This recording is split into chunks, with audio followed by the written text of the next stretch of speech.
왜 삽질을 하는 거니? 한 소년이 있다. 이름은 희루고 이제 막 구덩이를 팔 참이다. 이유는 없다. 그저 심심할 뿐. 소년이 구덩이를 파기 시작하자 사람들이 다가와 훈수를 둔다. 왜 파는 거냐? 뭘 할 거냐? 이렇게 팔아, 저렇게 팔아. 그러거나 말거나 소년은 그저 묵묵히 구덩이를 팔 뿐이다. 구덩이의 깊이가 어느덧 아이 키를 훌쩍 넘기자 또다시 사람들이 다가와 연못을 만들자 함정은 어떠냐 하고 참견이 이어진다. 이번에도 소년은 들은 채 만채다. 구덩이 바닥에 앉아 하늘을 올려다보며 소년은 이따금 글쎄 따위의 시큰둥한 대답을 한다. 이쯤 되면 독자도 구경꾼의 심정이 된다. 구덩이 근처를 기웃거리며 아이에게 뭘 하려느냐고 묻고 싶다. 그러나 아이는 모두를 보기 좋게 실망시킨다. 애써 판 구덩이를 흙으로 다시 덮어버렸기 때문이다. 구덩이에서는 아무 일도 일어나지 않았고 일요일 아침의 삽질은 그렇게 끝이 난다. 삽질에는 크게 두 가지 뜻이 있다. 하나는 삽으로 땅을 파거나 흙을 떠내는 일이라는 본래 의미고 다른 하나는 헛된 일을 하는 것이라는 관용어다. 다니카와 슌타로가 쓰고 와다 마코토가 그린 구덩이는 재미있게도 우리말 삽질의 두 가지 의미를 모두 담고 있다. 일본에는 삽질하다라는 관용어가 없으므로 뜻밖에도 우리말로 읽었을 때만 중의적 해석이 일어나는 우연인 셈이다. 삽질로 삽질하는 이야기라니 이야기가 마음에 쏙 든 나는 다시 책을 펼쳐본다. 이게 끝일 리가 없으니 좀 더 의미가 될 만한 것을 찾아 그림과 문장의 행간을 더듬는다. 그랬더니 처음에는 무심코 스쳤던 문장들이 하나 둘 보인다. 손바닥에 물집이 잡혀 아프다. 귀 뒤에서 땀이 흘렀다. 커다란 애벌레가 구덩이 아래쪽에서 기어 나왔다. 애벌레는 잠자코 도로 흙 속으로 되돌아갔다. 구덩이 안은 조용했다. 흙에선 좋은 냄새가 났다. 구덩이 벽에 생긴 삽 자국을 손으로 만져보았다. 구덩이 안에서 올려다본 하늘은 여느 때보다 훨씬 파랗고 훨씬 높아 보였다. 구덩이는 깊고 어두웠다. 선명하게 살아나는 감각들. 소년에게 구덩이를 파는 일은 감각적 경험이며 그 자체가 목적인 하나의 생생한 체험이었던 것이다. 지난날 나의 삽질이 그랬던 것처럼. 17 이후의 내 삶은 삽질의 역사라 해도 좋겠다. 엄마들 사이에 이런 괴담이 있다. 늦게 온 사춘기가 더 무섭다. 지랄에는 반드시 총량이 있다. 맞다. 말 잘 듣고 온순하던 맏딸이 고등학교 입학과 동시에 사춘기를 선언하면 부모는 당황한다. 그래서 자기 학원 수강생이나 늘릴 요량으로 아무나 붙잡고 재능 있다 꼬시는 무용 선생님의 말을 덥석 믿어버린 딸의 호소를 차마 저버리지 못하는 실수도 하게 된다. 그러나 다리도 안 찢어지는 키만 큰 여자애가 17에 갑자기 무용학원에 등록한들 무엇이 될 수 있을 리 없다. 청소년 단발령이던 시절 머리 기르고 야자 빠지는 일은 꿀처럼 달았지만 그마저도 슬슬 지겨워질 무렵 또다시 나에게 삽질의 기회가 왔다. 질문 많은 학생이 귀찮아 지나가듯 던진 음악 선생님의 한마디 말이 화근이었다. 나는 당장 무용을 때려치우고 작곡을 공부하겠다고 선언했다. 그러나 이번에는 부모님도 꽤 단단히 방어 태세를 갖췄다. 2번 당하실 분들은 아니었다.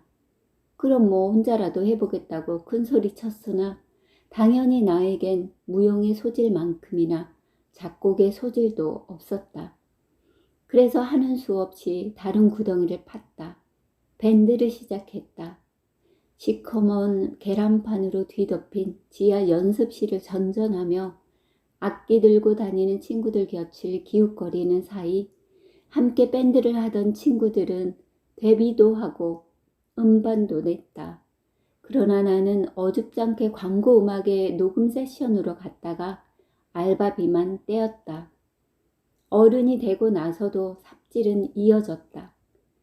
아이들 글쓰기를 가르치던 첫 직장에서는 시키지도 않았는데 혼자 교재를 직접 만들었고 툭하면 회사의 부당함에 목소리를 높였다.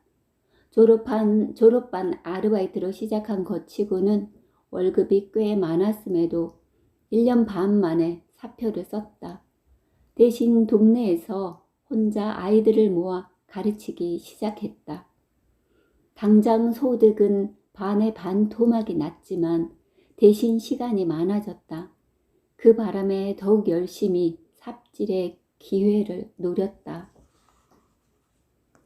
그즈음 장롱에서 아빠의 오래된 필름 카메라를 발견했다. 새로운 장난감이었다. 나는 세상 모든 필름을 다 써보겠다는 기세로 매일 사진을 찍었다. 그러나 의지에 비해 체력이 초라했다. 실력은 더 형편없었다. 대부분 집에서 아니면 동네에서 찍은 사진들은 시시하거나 초점이 나가거나 어둡거나 혹은 이 세 가지 사항에 모두 해당되었다. 필름이 제대로 끼워지지 않는 날도 왕왕 있었다. 일주일에 2-3번씩 찾다 보니 금세 단골이 된 동네 사진관 아저씨가 어느 날 조심스레 물었다. 사진학과 학생이에요? 칭찬같이 들리는 말이었지만 나는 그의 표정에서 질문의 속내를 읽었다. 풀어보자면 대강 이런 것이었다. 이렇게 말도 안 되는 사진을 굳이 돈 들여가며 계속 찍는 걸 보니 하다못해 공부의 의미라도 있는 거겠지, 학생? 굴욕적이었으나 꾹 참고 계속 찍었다. 시간이 지나자 흔들리는 사진도 필름을 잘못 끼우는 날도 줄었다. 수동 카메라 작동법이 어느 정도 익숙해지자 새로운 일에 호기심이 생겼다. 차였다. 난 온갖 차를 산처럼 쌓아놓고 매일 마시기 시작했다. 목에서 맥박이 뛰고 손이 덜덜 떨리도록 마셔댔다.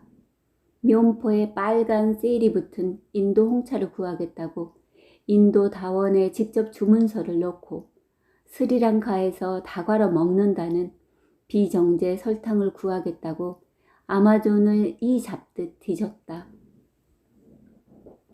인도 곳곳에서 계절마다 수확하는 차들을 주문하고 기다리는 일이 익숙해질 무렵 차 이야기를 책으로 쓸 기회가 찾아왔다. 그 바람에 나의 자랑 삽질 리스트에서 차는 탈락하고 말았다. 무릇 삽질이란 구덩이가 연못도 함 정도 되지 않아야 하는 법. 그래서 정신을 가다듬고 초심으로 돌아가 다시 삽을 들었다. 이번엔 페스코 채식을 한번 해보기로 했다. 그저 육식을 조금 줄여보고 싶었다. 그즈음 나는 삼림 파괴의 주범 중 하나라는 쇠고기 패티 때문에 햄버거를 끊은 지 5년이 넘어가고 있었고 햄버거를 먹지 않은 일이 전혀 불편하거나 괴롭지 않다는 사실은 내 용기를 꽤 북돋웠다. 밥상에는 고기 대신 두부와 생선이 올라왔다. 그러고도 겁이 나서 두유를 자주 마셨고 채소 요리법을 틈틈이 찾았다. 그러나 제대로 된 공부 없이 하는 채식은 금방 영양 부족으로 돌아왔다. 정신적 피로감마저 몰려와 결국 2년도 안 되어 나는 다시 내 손으로 고기를 사 먹기 시작했다. 이룬 일이 아무것도 없었다. 나는 발레리나도 작곡가도 뮤지션도 되지 못했다. 15년 넘게 아이들이랑 입문서 읽던 것을 그만두고 요즘은 어른들이랑 그림책을 읽는다. 사진에 대한 열망은 희미해졌고 차보다는 커피를 더 자주 마신다. 채식 요리는커녕 육식 요리에 곁들이는 간단한 채소 반찬도 여전히 어렵다. 모두 한때 내가 몰입하고 애쓰던 일들이었으나 그 결과로 나는 무엇도 되지 못했다. 그래서 이게 다 쓸모없는 짓이었는가 하면 그렇지는 않다. 아무것도 되지 않는 동안에도 사는 게 꽤 재미있었다. 하고 싶은 것이 계속 생겨났고 오래된 삽질의 결과로 뜻밖의 기회들이 속속 찾아왔다. 다시 덮은 구덩이 곳곳에 어떤 씨앗들이 나도 모르게 심어졌다는 사실을 아주 오랜 시간이 지난 뒤에 알게 되었다. 증명할 길은 없으나 분명 오래전 내가 판 구덩이에서 난 싹임을 나는 알아볼 수 있었다. 그 자체로 목적이 되는 경험, 결과를 담보하지 않는 순수한 몰입, 외부의 반응을 두려워하지 않는 태도, 이것이 삽질의 조건이다. 실컷 빠져들 만큼 재밌다는 점이 놀이하고도 닮았다. 이게 얼마나 재미있는지는 직접 해봐야 안다. 구경꾼은 절대로 그 맛을 알 수 없다. 그런데 종종 어떤 삽질의 결과로 생긴 커다란 구덩이가 구경꾼들에게도 영향을 미칠 때가 있다. 난 황금알을 낳을 거야가 바로 그런 이야기다. 언젠가 황금알을 낳겠다며 온갖 쓸데없는 짓을 하던 어린 닭의 모험이 결국 닭장 안의 모든 닭들에게 새로운 세상을 열어주었다는 이 이야기를 나는 아주 오랫동안 좋아했다. 구덩이와 다른 점이 있다면 하나는 내향적인 인물의 삽질이고 다른 하나는 외향적인 인물의 삽질이라는 점이다. 그러나 역시 주목할 것은 이런 교집합이다.